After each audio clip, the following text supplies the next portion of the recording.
What, how'd she do it? She go and get the checks.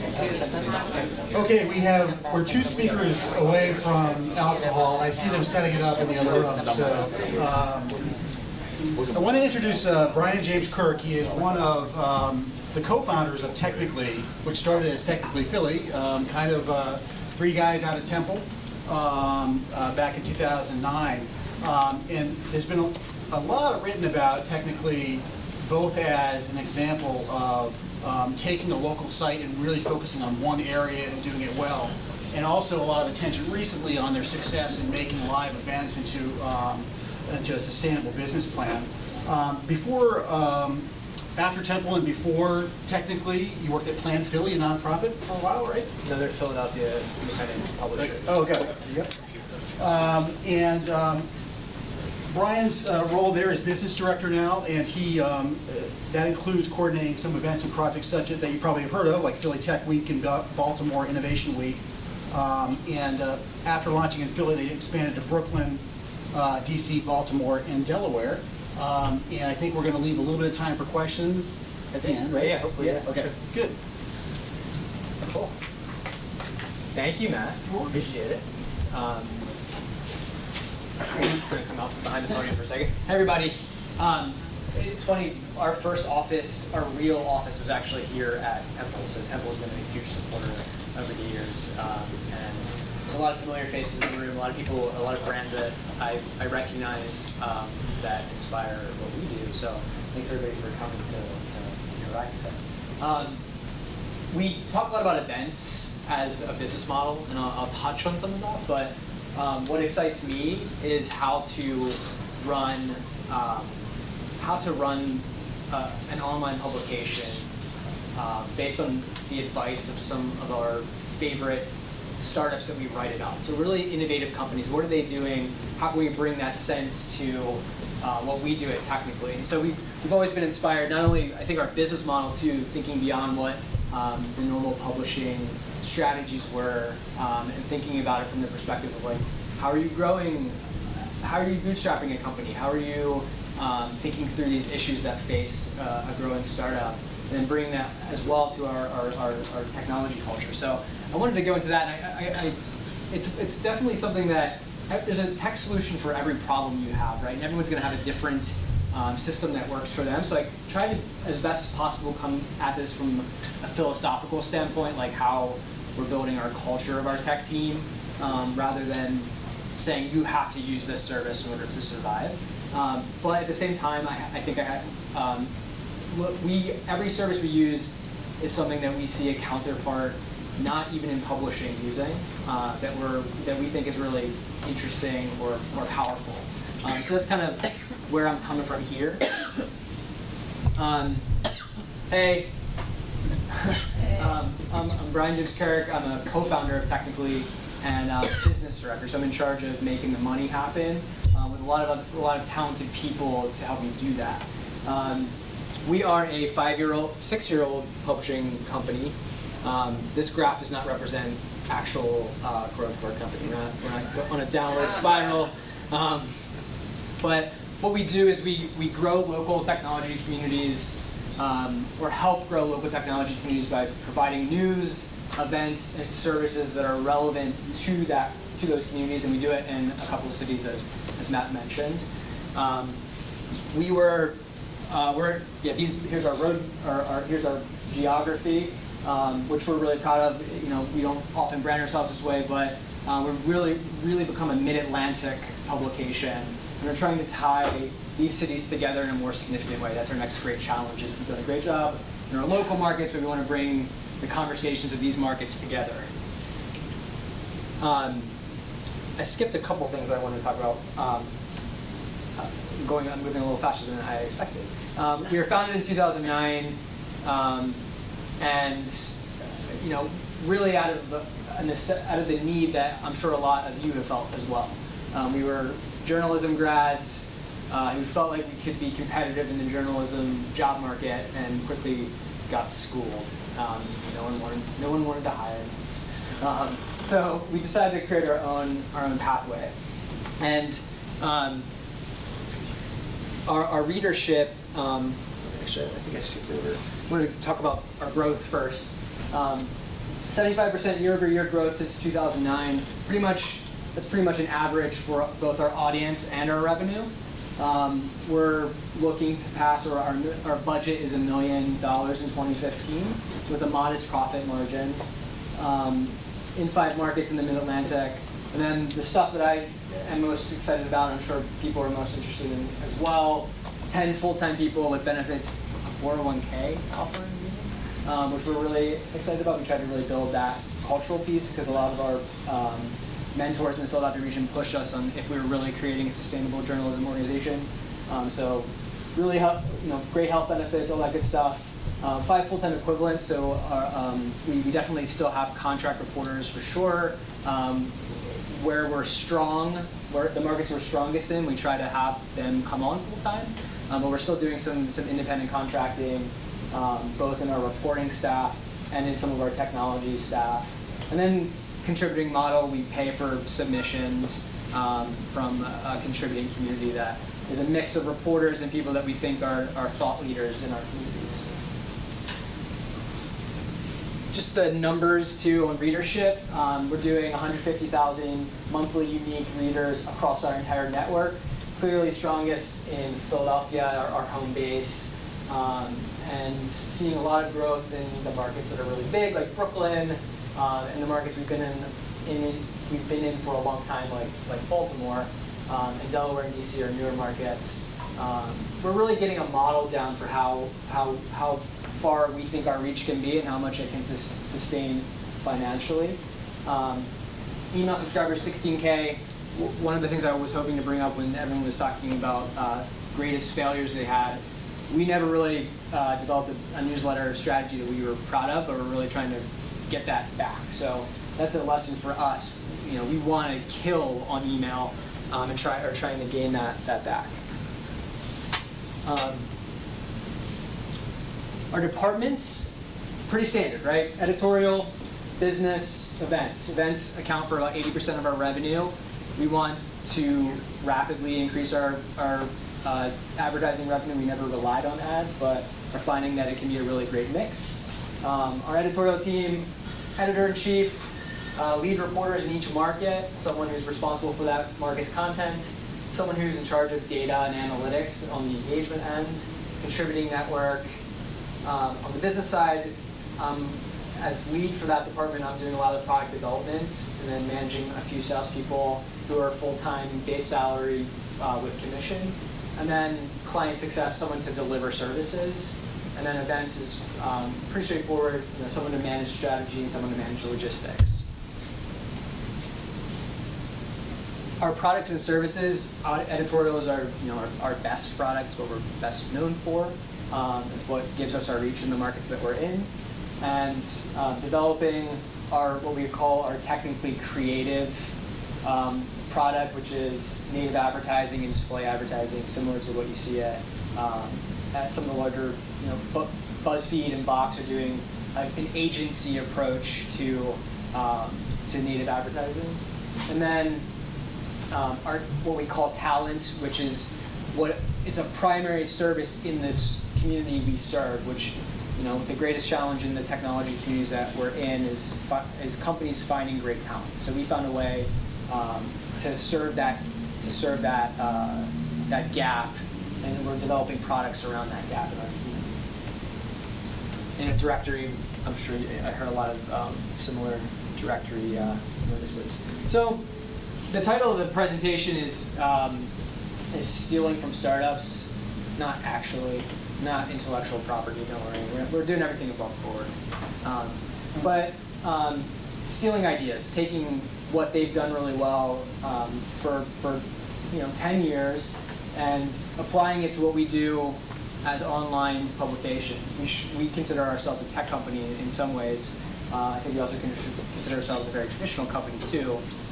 But common phrase in the tech world is tech stack. How many people actually have heard that phrase before? A good number. Okay, I'm talking to an audience that gets me. But I wasn't sure if that was going to be the case. So tech stack It's the, I have a great slide that explains it, the layers of components or services used to provide a software solution and how they work together. In the tech world, it tends to be, very programming or language focused. As a bootstrap company, we don't have a great or large development staff. So we rely on third-party services pretty exclusively. And I'll go into that a little bit more.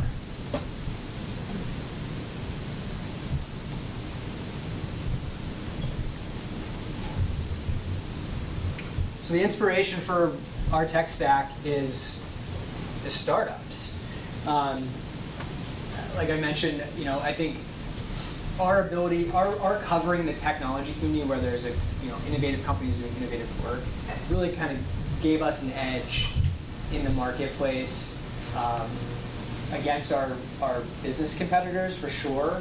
But I think in the broader landscape of the journalism industry, we feel like we were able to, we've talked to 5,000 entrepreneurs over the past 6 years. We think we've gotten some good ideas from them. And definitely feel the same way about how we've built our technology pieces. And going back to what I mentioned about relying on third-party services, talking mostly about software as a service platforms, and you'll notice some ones that I'll go into specifically, but these are paid services that help us do our job. And I definitely have like a graphic about our specific tech stack that I'll show in a couple moments. But why how do we map out what that technology stack is? For us, it's all about needs. Editorial needs to publish their content. They need to distribute their content. They need to understand how they're engaging with their audience, and also the analytics that can help them make decisions with a small budget. And at the heart of it is data collection, wanting to have our heads wrapped around the successes or failures that we have in those areas. For business, data collection is a higher priority. We use Salesforce. Couldn't agree more about having a CRM to excel the work that we do. Additionally, marketing our services is an important part of the business technology challenge. Payment and fulfillment of services are a big part of that mix too. And our events team, priority number one is getting the word out about the events that they're hosting, the ticketing in order to have people show up and pay for access, surveying and understanding the needs of that community, and then again, data collection. So, data collection is weaved through this throughout, becomes a really central part of this story. I had never written a mission of the tech team. The tech team really honestly is me. So, and then a really great team of people that we've hired to help us do the work. But there's no one internal on staff who's made this a priority. It's been a big focus for me, and this is the first time I ever wrote out the mission this morning. But I really like the direction of it. Aggregate the needs of our editorial, business, and events departments into simple, single platform solutions. And what that means to me is that I find a thread between each that I can tie together in one platform. I don't want each department to have their own priorities technologically.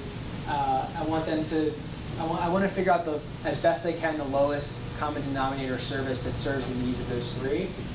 Going back to that thread of looking at that, saying where are there ties between these sections, like this publishing distribution should be directly related to the way events markets their work, and the data collection system should absolutely be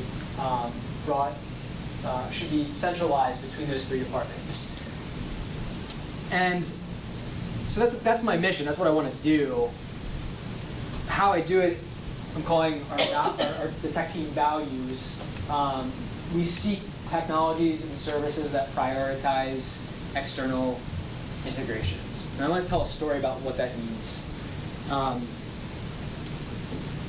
So we wrote I had been doing some work trying to figure out how I was going to consolidate a few systems and strengthen that offering to our staff. And what that actually meant is I'm really interested in marketing automation and how to market the services of when someone signs up for our newsletter and they're interested in hearing more about our advertising products. How can we have a stream of emails going to them? You see it in a lot of salesy services that you sign up for, where they're emailing you with offers or reminding you or educating you about their services.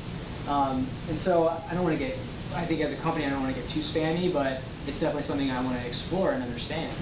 But as I was looking through all these different services and trying to understand what's the one that's going to work for my company, one of the tech companies in our community wrote this piece and contributed it to Technically Philly. Your next job, SaaS Navigator.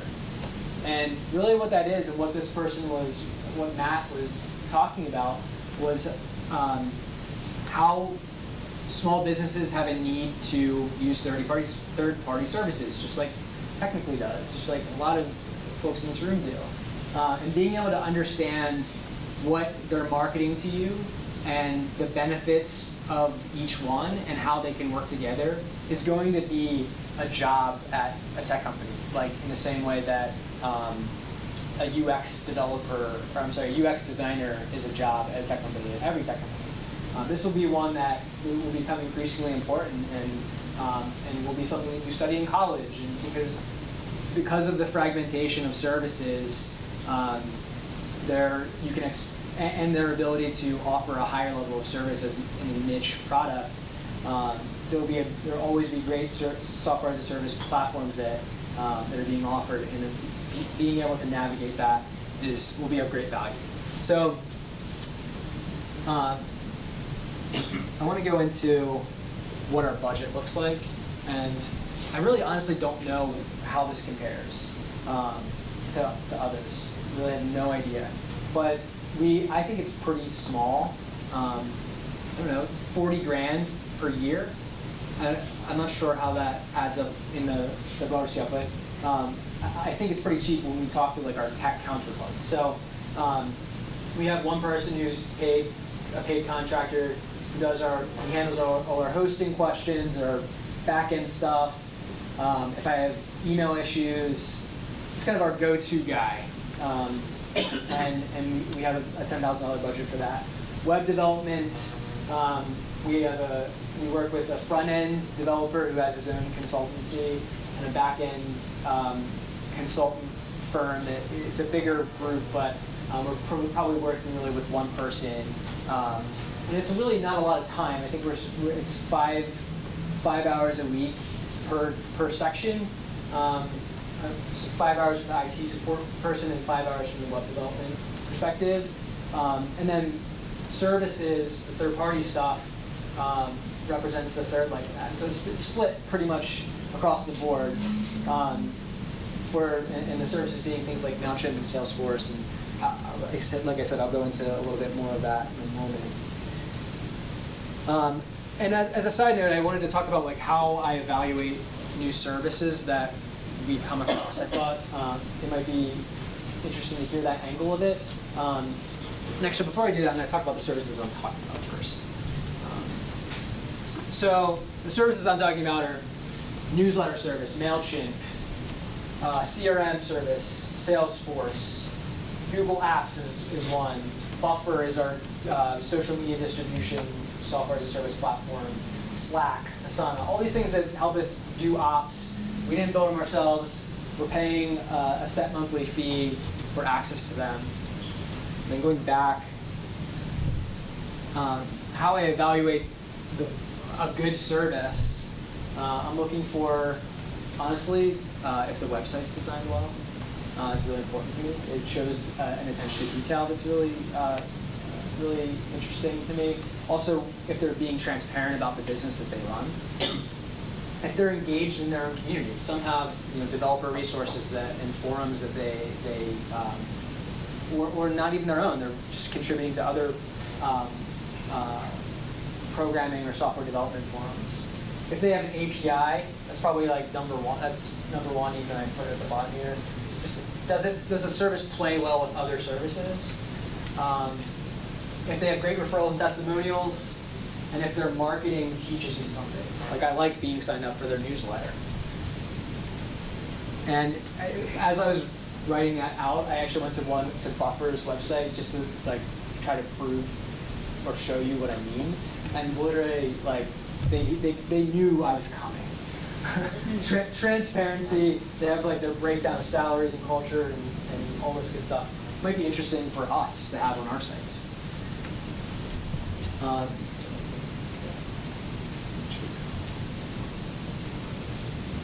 And then the last side, what I'm really looking for in going back to that philosophy is philosophy of prioritizing external integrations. How many people know what Zapier is? A couple. So Zapier is an emerging tool that links services together. And so, for example, and I have some case studies that we use, but for example, if someone signs up for your newsletter in MailChimp, you could set it, now this is crazy, don't do this, but you could set it up to tweet that person's email address. And it's automated. So it's doing that work of linking these two services together. And why, I'm not necessarily saying you should sign up for Zapier. There's a competitor called If This Then That, IFTT. It's called this now, or if. I think they changed it to if. It's a hard to make it good. So I'm not necessarily advocating for Zapier specifically, but I use this to know what services want to play with other services. This company aggregates probably 150 different services, and I know that if they're on this list, that I can work with them. It's almost like a betting list for me. And so that's going back to that idea of looking for a service that has an API that is industry standard. If it has an API that's industry standard, it's on this list. And it's also really great. It is a great tool. So it is part of our tech stack.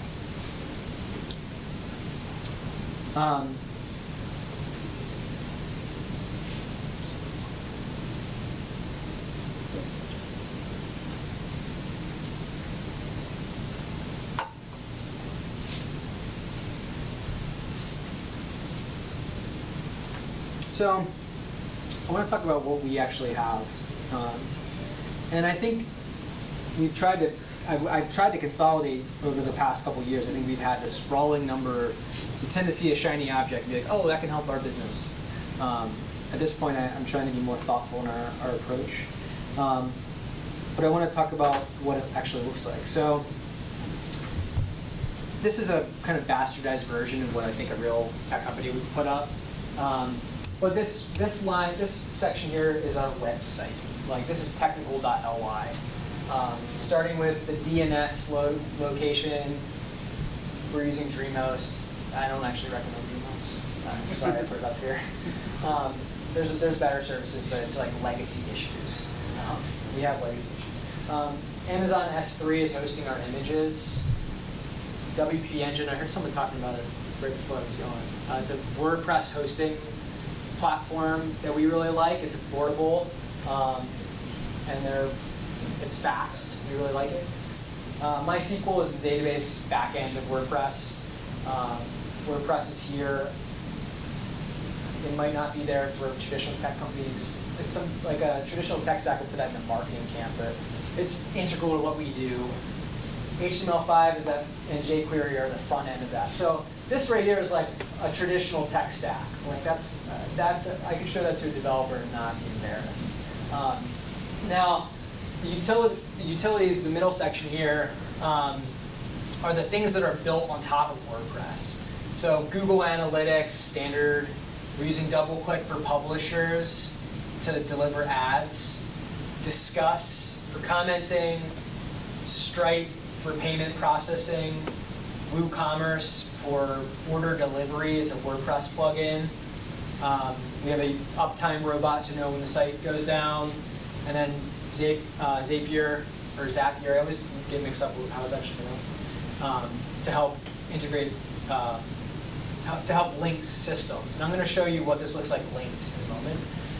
And then business tools, MailChimp for our newslettering, Salesforce for our CRM, Google Apps for our IT and productivity suite, Buffer for content for social media distribution, Slack for team communication, Asana for task management, and LastPass is a collaborative password sharing software that we use across the team, so you update one password, goes to everybody.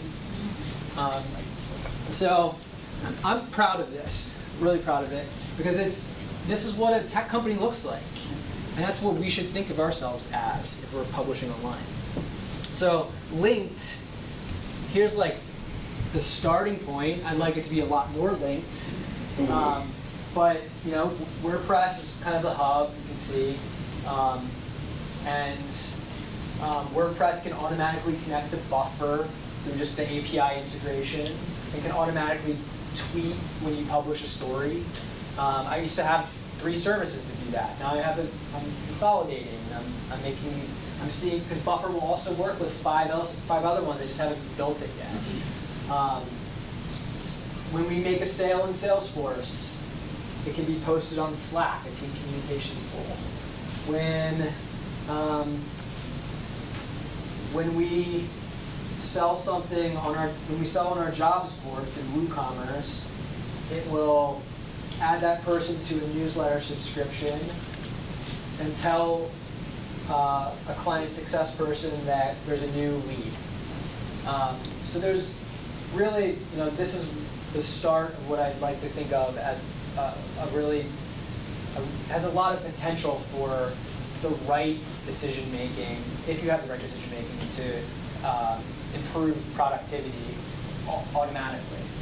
I think you can get lost in like, oh, I want to connect everything. That's not what I'm trying to do. But I think that having the ability to know that I can connect everything if I need it is really the driving force of what's going on here. 2 quick case studies.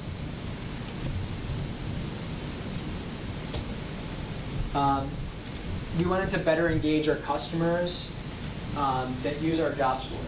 And so companies post jobs for $100 and applicants apply for them.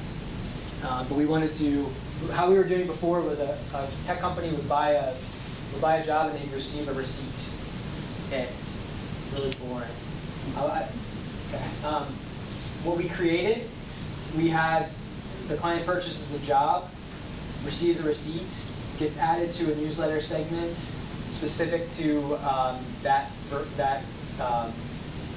vertical, receives a thank you email that's pretty, and gets added to a list for quarterly emails that are pretty. And we used, here's like the pretty email that I keep talking about. We used several of the technologies that you just saw on the last slide. Here's another one. We wanted to create our own lead generation tool where we created an ebook. We wanted to, there's plenty of services you can pay for to do this, but we used the services that we already had to kind of create a Frankenstein version of that. And so when someone downloads an ebook, it tells our sales team that someone downloaded it with their email address. They get added to that same newsletter segment as the other jobs post customer. Here's an example of pretty email.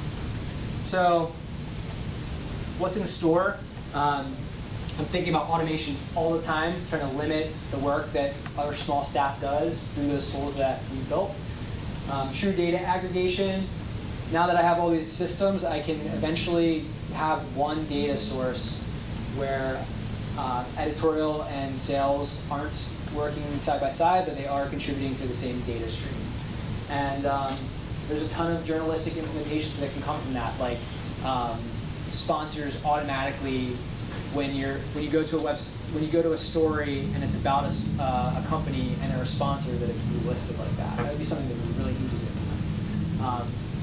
So that's kind of the overall vision. At the end of the day, trying to think about how to bring all these pieces together and make you work smarter, not harder. Anybody have any questions?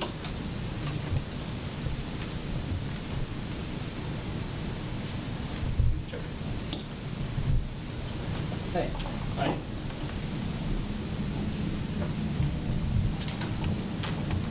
Hi. So I just tried to look at Buffer, and confusingly, they don't like really show how their product works. We use Hootsuite, and I don't really like it. Do you know how it compares with Hootsuite? So there's no ability to see the stream, but we found that it wasn't something that our reporters are using anyway. So we are focused on making content distribution as easy as possible.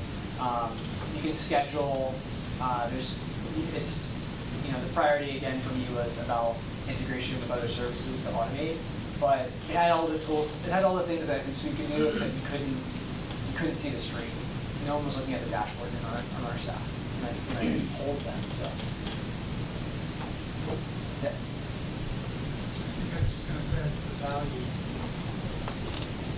The value of Buffer is that the posts look good across all the platforms.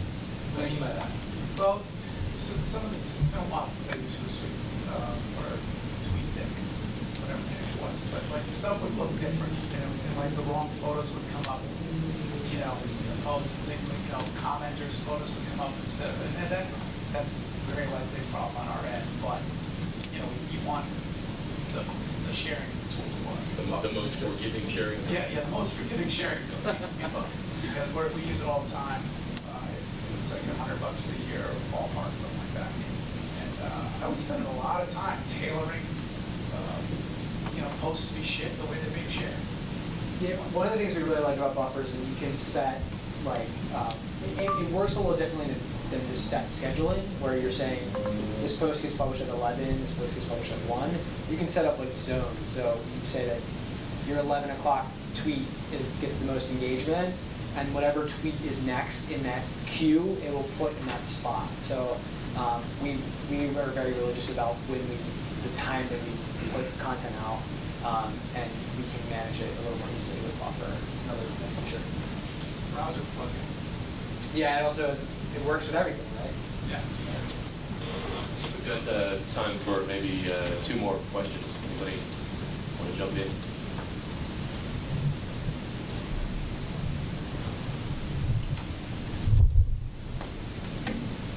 So I do think this is really impressive. I will admit, though, as a geek, when you talked about a tech stack, I was actually expecting to see something even deeper than what you showed. So I was actually pleased to see that you were. I thought you were going to talk about a lot of custom development to build your site out. So I'm just curious, for the $15,000 that you're paying now to outside developers, what exactly are they doing for that $15,000? Project-based stuff. So I mean, the best way to put it into context is maybe what we built before. Like our jobs board is custom. We couldn't find a solution for that, but it uses open source or open platform technologies that are easy to find or cheap. And then other stuff that we're building out, a better directory for us is really important. So We can help you there. so yeah, I think if we can't find it in the wild, then we want to build it ourselves. And have you found the stuff you built yourself? How have you found in terms of iteration? Like when it was built, was it worked out of the box, done, or you built it and then it's like, we got to improve it, we've got to modify it, and come back and make changes going forward? Fortunately, it's not been like that the tech is failing, but we want to improve the tech. And we have such a niche product that when we build out of the box, when we build stuff internally, it's for a tech company in the city, right? So we're really thinking about it that way. So the improvements are lessons learned from continuing to deepen our relationships in our markets.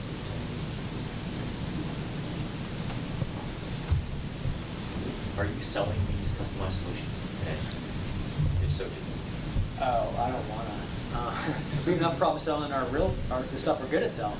I just wondered what do you mean by the that? end game was, because it looks like you put some effort into this, and that looks reusable. I'm curious. Yeah, I don't know if it is though. I mean, I think that I mean, none of the SaaS platforms are ours. Yeah, right. Right, so. You're reselling the service, selling the. The consult. Yeah. Exactly. Yeah, the consulting and having to do that Okay. way. Yeah, we try to stay as focused as possible with selling tech news. So we've done consulting in the past, but trying to move away from that. But can I just say, coming from a legacy, huge news organization, we have a terrible time with this problem of there are all these problems out there, but we're trying to get Good Morning America on the air, and you can't stop to think about it. So if you guys are overwhelmed, we're overwhelmed on the big side too, because our tech team are busy developing mobile apps and working with ESPN, not coming up with what's a better way to share resources in a 2,000-person news organization. So we have the same problem from a big company as you do as small companies. Well, when you posted that link about the SaaS Navigator, it was like a light bulb to me, because I get, with the 6 sites I'm working with, I get calls all the time about either, how do I solve this tech problem? Can you research what the solutions are? Or I've got these 5 companies calling me trying to sell me something. I've got no time to actually assess whether this is useful. So I'll sit on the conference calls and I'll sort through the BS and actually figure out what's useful and then go back. So seeing that was like, oh, I guess I end up doing a lot of that for news organizations. And I would invite others, if you have questions, I'm happy to try to help wade through some of that too. So that we don't fall too far behind schedule, one more. You have one? I hate this. I love WordPress. Let me preface by saying I love WordPress. But I loathe it myself. here's the but. I have about 8 sites. In real life, I'm the chief technology officer for a transportation company. And I had to move 2 of our sites off of WordPress because of plugins. WordPress, the core code of WordPress is utterly trustworthy. You are risking, you will be hacked if your plugins have vulnerabilities. You will be discovered and you will be hacked. We suffered multiple hacks on very visible websites. Our only solution was to go to an HTML5, JavaScript, PHP platform and just get that off of WordPress. Yeah, I hear that. We've definitely had similar problems. I'll just plug WP Engine. They actually have because they're solely focused on WordPress, hosting WordPress sites, they will not let you install some plugins. They'll delete it from your site, which is actually, I think, sometimes can be frustrating. It's really valuable to us, but helps them ensure security risks. So that's a cool model. Thank you. Yeah, Thank you very much. Thanks so much. Appreciate it. And we'll take a 5-minute break and come back and get